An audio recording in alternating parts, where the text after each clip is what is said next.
오늘 성서정과 7번째 은혜와 진리를 품고 예수를 보이라 라는 제목으로 함께 말씀 나누겠습니다.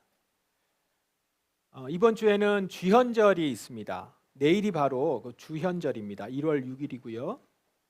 여러분, 주현절이 어떤 절기입니까? 성탄절하고 비교를 좀 먼저 해보면, 성탄절이 예수님이 이 세상에 인간으로 오셨음을 기뻐하는 절기예요. 그렇다면 주현절은 예수님이 이 세상에 왕으로 오셨음을 기뻐하는 절기입니다. 그것을 선포하는 절기입니다. 주현절이 성탄절보다 더 먼저 기독교 역사에서는 지켜졌던 절기입니다. 그래서 성탄절은 주로 예수께서 인간으로 이 땅에 낮아져 오셨다는 점에 초점을 맞춰서 이렇게 묵상을 하죠. 반면에 주현절은 주로 동방박사의 경배, 예수님의 세례, 가나의 혼인잔치, 이런 것들과 같은 본문을 보면서 예수님의 신성에 초점을 맞춰서 우리가 절기를 지킵니다. 오늘 요한복음 1장도 예수님의 신성, 하나님 되심, 즉 예수님이 하나님의 아들이심을 선포하는 그런 말씀이죠. 우리 요한복음 1장 말씀 보면 주현절을 기념하면서 묵상하기에 적절한 본문입니다. 그래서 아마 우리가 오늘 이 본문을 보도록 성서정과는 배치를 한 것 같아요. 오늘 우리가 보는 첫 말씀, 10절 말씀이 이렇게 되어 있습니다. 참 빛이 되신 말씀이 세상에 계셨습니다. 세상은 그분을 통하여 지음을 받았는데도 그분을 알지 못하였습니다. 요한은 참 빛이 되신 말씀이 세상에 계셨다고 말합니다. 참 빛이 되신 말씀, 누굽니까? 예수님이시죠. 그 빛이신 예수님이 세상에 계셨다라는 겁니다. 미움과 욕심, 전쟁과 싸움이 만연한 죄악된 세상에 빛이신 예수님이 계셨다. 이 얼마나 놀라운 이야기입니까? 그런데 더 놀라운 것은 세상의 반응입니다. 빛이신 예수님에 대해서 세상이 어떻게 반응했다고 해요? 세상은 그 빛이신 예수님을 알지 못했다. 보통 여러분, 어두운 곳에 있을 때 작은 불빛 하나가 이렇게 비춰지면 어떤가요? 금방 티가 납니다. 아무리 희미한 빛이라도 티가 나는데 왜 세상은 이 강렬한 빛 대신 예수님을 알아보지 못했을까요? 이상하지 않나요? 빛이 약해서가 아니에요. 그 이유가 화요일 성서정과 본문에 나와 있습니다. 에베소서 말씀인데요. 여러분들은 성서정과를 지금 묵상하지 않으니까 오늘 이 말씀을 같이 보십시다. 개역개정으로 보면 에베소서 4장 18절입니다. 그들의 총명이 어두워지고, 그러니까 그 빛이 왔으나 빛이 어두워져서 못 보는 거죠. 그들 가운데 무지함과 그들의 마음이 굳어짐으로 말미암아서 하나님의 생명에서 떠나 있도다. 빛을 알아보지 못한 지경에 있는 겁니다. 총명이 어두워지고 무지하고 그들의 마음이 굳어짐으로. 이 부분을 영어 성경으로 보면 좀 더 명확히 알 수 있습니다. 영어 본문을 번역해 보면 이 음영 처리한 것을 보세요. 첫 번째, 이해력이 어두워졌다. 이해력이 어두워졌다. 그리고 두 번째, 마음이 딱딱함으로 무지해졌다. 이겁니다. 이 두 가지 때문에 사람들이 빛 대신 예수님을 알아보지 못했다는 겁니다. 여기에 보면 첫 번째에 understanding이라는 단어가 나옵니다. 이 단어를 한글 성경은 총명 이렇게 번역한 거예요. 그런데 여기서 understanding, 이것은 지능이 좋다라고 하는 의미에서 총명이 아니죠. understanding은 보통 이해하다, 이해력 이렇게 번역을 많이 하는데, 이 영어 풀이를 여러분 많이 들어보셨을 거예요. 아래에 선다 이거잖아요. understanding. 무슨 말이에요? 겸손히 배움으로써 갖게 되는 이해력을 뜻합니다. 겸손히 잘 받아들이면 몰랐던 것을 알게 되고 이해하게 되잖아요. 이해력이 밝아지게 된다는 것이죠. 다시 말해서 겸손히 받아들이는 태도로 배우면 빛이신 예수님을 알아볼 수 있다는 거죠. 반면에 높은 마음을 가지고 있으면 배우지 못하게 되고, 배우지 못하면 이해력이 계속 어두워지게 되고, 그러다 보면 나중에 급기야 빛을 보고도 빛인 줄 모르게 된다는 것이죠. 완전히 어두워진 겁니다. 그래서 여기 보면 이해력이 어두워진 것, 이것이 나오는 거고요.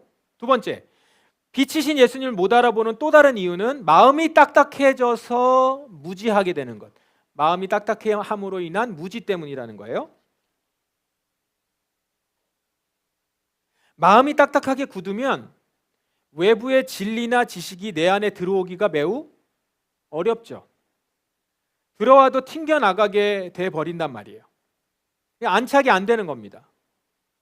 그런 사람은 당연히 점점 무지하게 되겠죠. 결국 그 무지함 때문에 내 앞에 뻔히 비치고 있어도 알아보지 못한다라는 겁니다. 그러면 하나님의 생명이 그에게 임할 수 없게 되는 것이고요. 이건 정말 안타깝고 슬픈 일 아닙니까? 이해력이 어두워지는 것, 또 하나 마음이 딱딱함으로 인해서 무지해지는 것. 그러나 요한은 그런 가운데서도 누구든지 빛이신 예수님을 영접하는 자는 하나님의 자녀가 된다라고 말을 합니다. 12절에 이렇게 말해요. 그러나 누구든지 그분을 영접하는 사람들, 그분의 이름을 믿는 사람들에게는 하나님의 자녀가 되는 자격을 주셨습니다. 이 말은 어두운 세상에 있는 자들 중에서 빛 대신 예수님을 알아보고 영접하여 하나님의 자녀가 되는 사람이 있다라는 거잖아요. 그렇다면 어떻게 이들은 빛이신 예수님을 알아보고 영접했을까요? 에베소서 말씀에 따르면 이들은 겸손히 배워서 이해력이 밝고 마음이 딱딱하지 않음으로 인해서 무지를 벗어서 빛 대신 예수님을 알아보았다라는 거죠.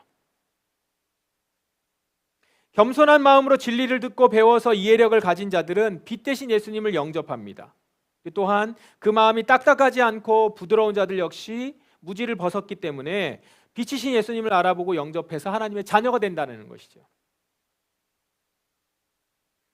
자, 정리해서 빛을 봐도 빛인 줄 모르는 자, 그리고 빛을 알아보고 영접하는 자, 차이가 뭐라고요? 겸손히 배워서 이해력이 밝은지 어두운지, 딱딱하지 않은 마음으로 무지를 벗었는가 아니면 여전히 딱딱한 마음으로 무지한 상태인가 차이, 그 차이라는 겁니다. 빛을 봐도 빛인 줄 모르는 자와 빛을 알아보고 영접하는 자의 차이가 바로 그거라는 거예요. 자, 여러분 여기서 한 가지 더 생각해 봅시다. 겸손히 배워서 얻은 이해력과 딱딱하지 않은 마음으로 무지를 벗어서 얻은 구원, 이렇게 하나님이 구원을 베푸시는데 이 하나님의 구원이 공정한가요? 편파적인가요?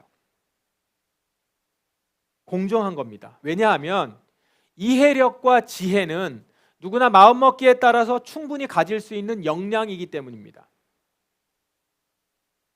만약에 빛 대신 예수님을 알아보고 영접하는 것이 외적 조건으로, 타고나는 조건으로 결정된다고 생각해 보세요. 집안 배경이나 부의 정도나 신앙 연수나 이런 것들로 구원이 결정된다?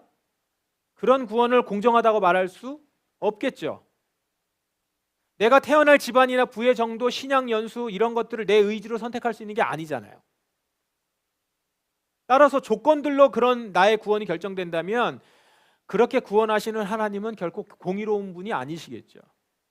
하지만 하나님의 구원은 외적 조건이나 내가 할 수 없는 것들로 결정되는 것이 아닙니다. 내가 충분히 바꿀 수 있는 내 마음의 상태, 즉 낮은 마음과 겸손히 듣고 배우는 마음, 이걸로 구원이 결정된다는 것이죠. 그렇기 때문에 하나님의 심판 역시 공의로운 것입니다. 공의로운 가운데 심판이 일어나는 거죠. 공의로운 구원이 있다면 그것은 공의로운 심판도 있다는 걸 의미하죠. 우리 모두에게 공평하게 공정하게 하나님이 구원받을 수 있도록 길을 열어주신 겁니다. 이것을 사도 요한은 이 말씀에 담았어요. 좋은 가문에 태어난 사람들만 하나님의 자녀가 되는 게 아닙니다. 또한 어떤 사람들의 계획이나 바람에 의해서, 그리고 그들의 조상으로 말미암아서 하나님의 자녀가 된 것도 아닙니다. 다만 그들은 하나님 자신이 그들의 아버지라는 사실 때문에 하나님의 자녀가 된 것입니다. 사도 요한의 이 설명은 하나님의 구원이 값없이 주시는 은혜일 뿐만 아니라 공의롭고 공정한 구원이다라는 걸 말하는 겁니다. 자, 그렇다면 우리는 어떻습니까? 여러분들은 어때요? 여러분들은 모두 빛 대신 예수님을 영접한 하나님의 자녀들입니까? 여러분 모두 이걸 다르게 표현하면 낮은 마음으로 겸손히 배워서 밝은 이해력을 가진 사람들인가요? 아니면 높은 마음으로 배우는 걸 싫어하고 어두운 이해력인 상태인가요? 또 유연한 마음으로 가르침을 잘 받아들여서 무지를 벗어나고 있나요? 아니면 딱딱하게 굳은 마음으로 들려지는 말씀을 거절하면서 아직도 무지함 가운데 있나요? 이 두 개가 연결이 된다는 겁니다. 내가 빛 대신 예수님을 영접한 하나님의 자녀들인가? 달리 얘기하면 예수님을 영접한 하나님의 자녀들은 낮은 마음으로 겸손한 마음으로 배우고 밝은 이해력을 가지고 있는 자들이라는 거예요. 유연한 마음을 가지고 있고 가르침을 잘 받아들여서 무지함을 깨뜨리는 자들이라는 것이죠. 바라기는 여러분 모두 무지를 버리고 밝은 이해력을 가져서 빛 대신 예수님을 알아보고 영접하시기를, 그래서 하나님의 자녀로 살아가시기를 바랍니다. 그렇게 예수님을 영접해서 하나님의 자녀가 된 자들에게는 반드시 두 가지가 있습니다. 그게 뭐냐면 바로 은혜와 진리죠. 하나님의 자녀에게 은혜와 진리는 반드시 나타납니다. 왜 그럴까요? 왜냐하면 우리가 영접한 예수님이 은혜와 진리로 충만하신 분이시기 때문입니다. 말씀이 사람이 되셔서 우리 가운데 사셨습니다. 우리는 그분의 영광을 봅니다. 그 영광은 오직 아버지의 독생자만이 가질 수 있는 영광이었습니다. 그 말씀은 은혜와 진리로 충만해 있습니다. 그래서 우리는 그분의 충만하신 은혜와 진리 안에서 모두 넘치는 은혜를 받은 사람들인 거예요. 은혜. 여러분, 은혜가 뭡니까? 값없이 거저받은 선물이라는 거죠. 우리 모두는 아무런 이유 없이 단지 하나님의 주권적 선택으로 하나님의 자녀가 되었어요. 좋은 가문에서 태어난 것도 아니고 능력이 출중해서도 아니고 대대로 믿은 집안이어서도 아닙니다. 우리가 하나님의 자녀가 된 것은 그냥 하나님의 뜻, 주님이 주신 선물이에요. 내게는 구원받을 만한 이유나 자격이 있지 않습니다. 없어요. 그래서 우리는 우리가 받은 구원을 은혜라고 하는 거예요. 은혜가 충만한 거죠. 내가 구원의 감격을 많이 누린다면 누릴수록 은혜가 충만한 거예요. 그렇다면 이 은혜로 구원을 받은 자들은 어떤 마음으로 살아가요? 그 은혜가 충만한 사람들은 겸손한 마음을 품고 살아가는 거겠죠. 교만하지 않을 겁니다. 왜요? 내가 지금 이렇게 살아가고 있는 것이 내 노력으로 된 것이 아니니까. 하나님이 베푼 은총임을 알기 때문에. 혹 자신이 무언가를 열심히 해서 성취했다 할지라도 높은 마음으로 그렇지 못한 자들을 무시하지 않습니다. 자기들끼리 성을 쌓고 계층을 나누거나 못 배우고 못 가진 자들을 배척하지 않습니다.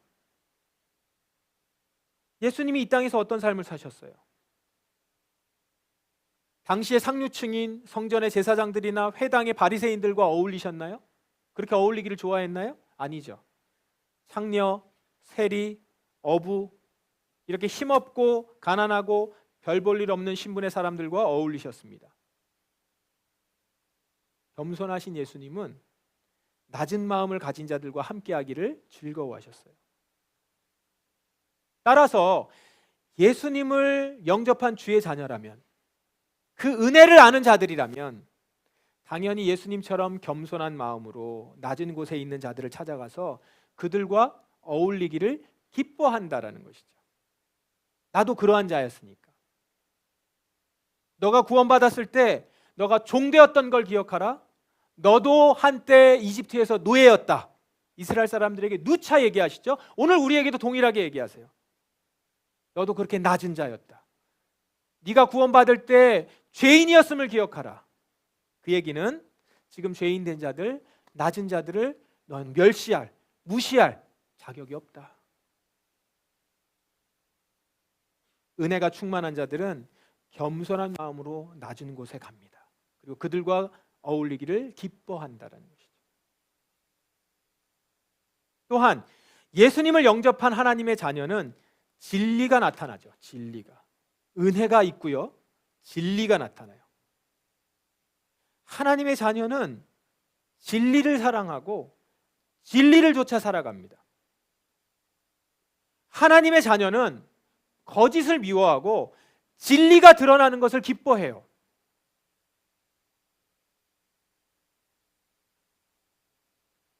지금 이 시국을 이야기 안 할 수가 없습니다. 12월 3일에 윤석열 대통령은 위헌적 계엄으로 내란을 일으켜서 나라를 큰 위기에 빠뜨렸습니다. 이후 여러분도 다 아시는 바와 같이 세 차례나 수사기관의 소환에 불응하더니 급기야는 공수처의 합법적 체포영장 집행도 군 병력을 동원해서 막았습니다. 대한민국 헌정 질서를 파괴한 거예요.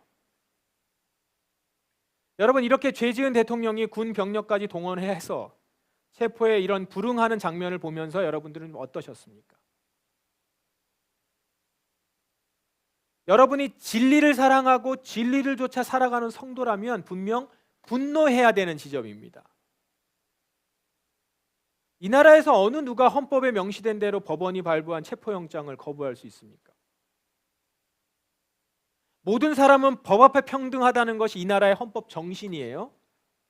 그런데 어떻게 대통령이라는 자가 헌법을 무시하고 법 질서를 유린합니까? 하나님을 알지 못하는 사람들도 지금 대통령의 이 헌법 불이행에 참담함을 느끼고 있는데, 진리를 사랑하고 거짓을 미워한다고 하는 우리 성도들, 영접한 성도들은 이 일에 더욱 큰 충격과 상처를 받는 거죠. 정말 대통령 자신이 주장하는 것처럼 죄가 없다라고 하면 정당하게 수사 자리에 나와서 무죄를 입증하면 돼요. 그런데 왜 자꾸 국가의 정당한 사법 집행을 불법이라고 거짓말이라고 말을 합니까? 게다가 여당은 거짓말로 명백한 범죄자를 비호하고 일부 언론들은 그 말을 그대로 전하면서 진실을 가리고 거짓을 유포하고 있어요. 대통령의 체포 불응에 여당 국민의힘은 이 체포는 무효하고 부당하다 이렇게 주장하거나, 오히려 윤석열을 체포하는 것이 내란이다, 이런 황당한 주장을 지금 하고 있습니다. 일부 언론들은 이 말을 그대로 유포해서 체포가 지금 논란이 되고 있는 중이다라는 식으로 기사를 쓰고 있습니다. 이것이 단지 정치적인 문제가 아니라는 것이죠. 예수의 진리를 쫓아 사는 자들이라면 절대 그런 것에 동의할 수 없죠. 예수의 진리를 사랑하는 자들은 진실을 가리거나 은폐하는 거짓말을 미워합니다. 예수의 진리에 속한 교회는 이런 일에 아파하고 분노하고 괴로워할 수밖에 없어요. 지난 목요일 새벽에 제가 잠시 여러분과 새벽 기도 때 말씀을 나눴지만, 지금 이 정권과 이 정권을 낳은 여당은 불의한 자들입니다. 보수 정당? 아니에요.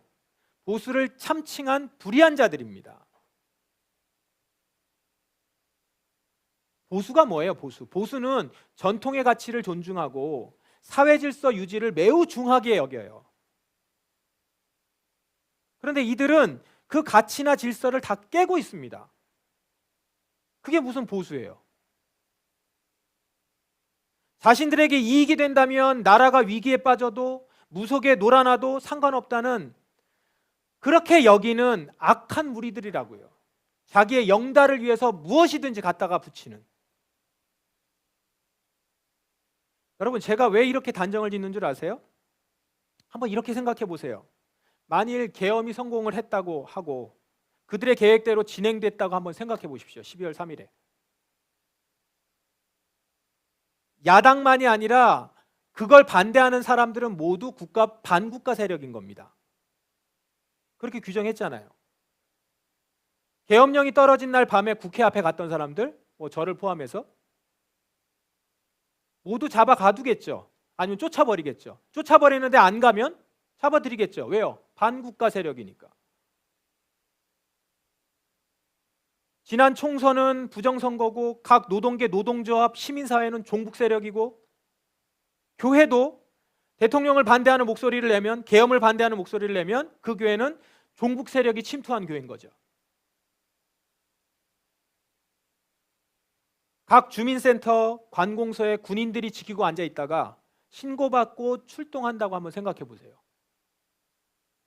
저기 지금 반국가 세력들이 있다. 고소하면 곧바로 나가는 거죠. 민방위가 아니고, 민방위군이 아니고 현역군인들이, 계엄군이. 그런데 다행히 그렇게 안 됐어요. 정말 다행히. 한 번씩 그때의 시간을 이렇게 돌이켜 보면, 지금 일어나고 있는 계획된 것들을 들어보면 한 번씩 이렇게 바짝바짝 놀랍니다. 그렇게 됐으면 어떻게 됐었을까? 정말 다행히 그렇게 안 됐어요. 깨어있는 시민들과 국회의원들의 발빠른 대응으로 정말 다행히 그런 일이 일어나지 않았습니다. 여기서예요. 문제는 아직도 여전히 이 내란을 일으켰던 자들이 자신들이 일으켰던 그 내란을 잘못이었다는 생각을 하고 있지 않다라는 거예요. 대통령은 물론이고 그를 대표로 만든 국민의힘, 이 정당은 제대로 된 사과도 없고 반성도 없죠. 돌이킴 없어요. 오히려 내란은 야당 때문에 일어났다. 그래서 정당한 통치행위다. 내란으로 아무도 안 죽었으니 그건 내란이 아니다. 이런 궤변을 지금 늘어놓고 있잖아요.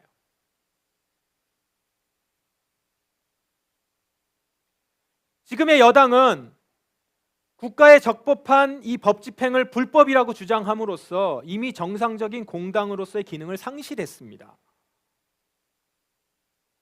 따라서 진리를 아는 성도라면, 법치주의 국가의 시민이라면 이런 대통령과 정당을 결코 수용할 수 없습니다. 법 테두리 안에 그 법 테두리 밖으로 나간 이 비정상적인 집단이 되었기 때문이죠. 하늘나라 진리를 쫓아간다는 성도가 어떻게 법 밖에 있는 자들을 지지하고 따라갈 수 있겠습니까? 그건 불법이고 불의입니다. 하나님 나라의 진리를 안다면 결코 그런 불법과 불의에 동의할 수 없다라는 것이죠. 진리에 충만하다면, 진리를 알고 진리를 사랑한다면.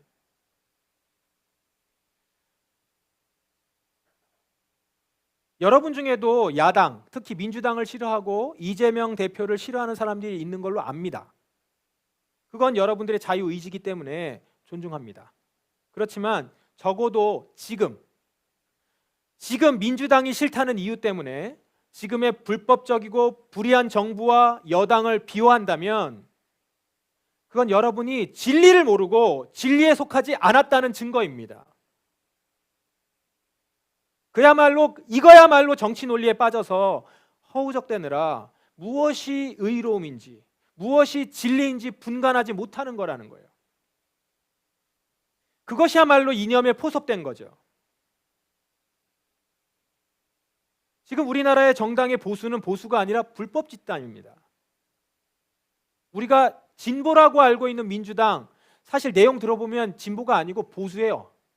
보수 내용입니다. 우리나라에는 그렇게 보면 지금 보수하고 불법 집단만 있는 거예요.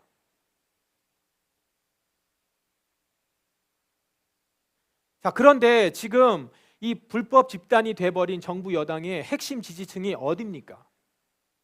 개신교예요. 왜 매번 나가가지고 이렇게 찬송가를 부르는 거예요, 진짜? 주로 대형교회예요, 또. 이러니 일반 사회에서 개신교를 없어져야 할 적폐라고 말하고 있지 않습니까? 실제 여러분들은 어떠세요? 어디 가서 교회 다닌다고 하면 뭐 그게 그렇게 요즘은 떳떳하거나 뭐 그렇지 않고 약간 좀 눈치를 보게 되고, 뭐 존경하거나 인정하는 눈빛은 뭐 기대도 안 하고, 자랑스럽게 교회 다닌다고 말하기가 어렵고 이렇게 변명하게 되죠. 난 그런 교회 아니야. 뭐 이런 얘기를 계속 해야 되는 거예요.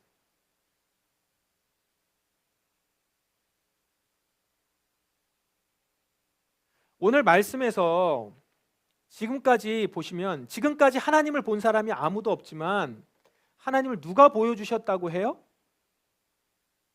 예수님이 보여주셨다고 해요.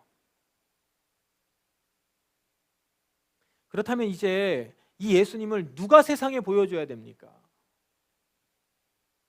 교회죠, 교회. 여러분이에요. 은혜와 진리가 충만한 예수 그리스도를 통해서 은혜와 진리를 얻은 자. 여러분이 그 예수의 진리와 은혜를 보여줘야 되는 사람들이라고요. 예수님이 하나님을 보여줬듯이 이제 예수님은 교회가 보여줘야 됩니다. 그런데 지금 세상이 교회를 통해 예수님을 봅니까?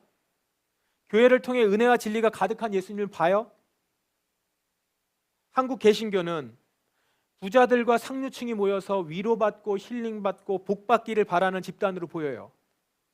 불의한 정치 집단을 지지하고 옹호하고 침묵하고, 그래서 한국 사회를 더욱 썩게 만드는 적폐로 보인단 말입니다.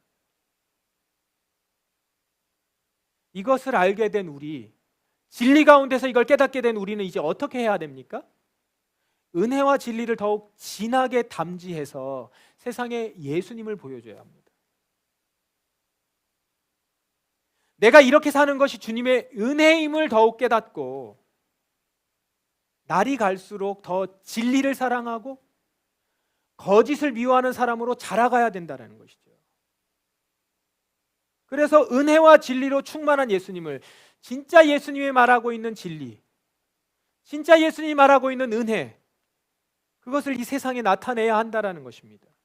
우리 교회는 그런 교회로 가야 합니다. 상황을 파악하고 사태를 파악했으면 이제 사명을 향해 가야죠. 언제까지 진실과 거짓도 구별하지 못하고 불의와 의를 구분하지 못한 채 사회의 해로운 존재라고 하는 이런 평가를 들으며 살아야겠습니까? 우리 포도나무 교회는 예수님과 같이 힘없고 가난한 자들과 함께하는 교회로, 거짓을 미워하고 진리와 진실을 따르는 교회로 세워져야 가야 할 것입니다. 사랑하는 여러분, 세상은 여러분을 통해서 예수님을 보아야 합니다. 여러분이 품고 있는 은혜와 진리를 보고 예수님이 어떤 분인지를 볼 수 있기를 바랍니다. 그것이 하나님께서 여러분을 부르신 목적입니다. 2025년 한 해 여러분이 어디에 있든지 하나님이 우리를 부르신 목적대로 예수 그리스도의 그 은혜와 진리를 품고 서 있을 수 있기를 주님의 이름으로 축원합니다. 기도하겠습니다. 다 같이 기도합니다. 주님, 우리 모두 무지를 버리고 밝은 이해력을 가져서 빛 대신 예수님을 알아보고 영접하고 하나님의 자녀로 은혜와 진리가 충만한 자로 살아가기를 원합니다. 예수 그리스도의 은혜와 진리를 깊이 품고 세상에 예수를 보이는 제가 되게 해주십시오. 우리 교회가 되게 해주십시오. 다 같이 통성으로 기도하시겠습니다. 아버지 하나님,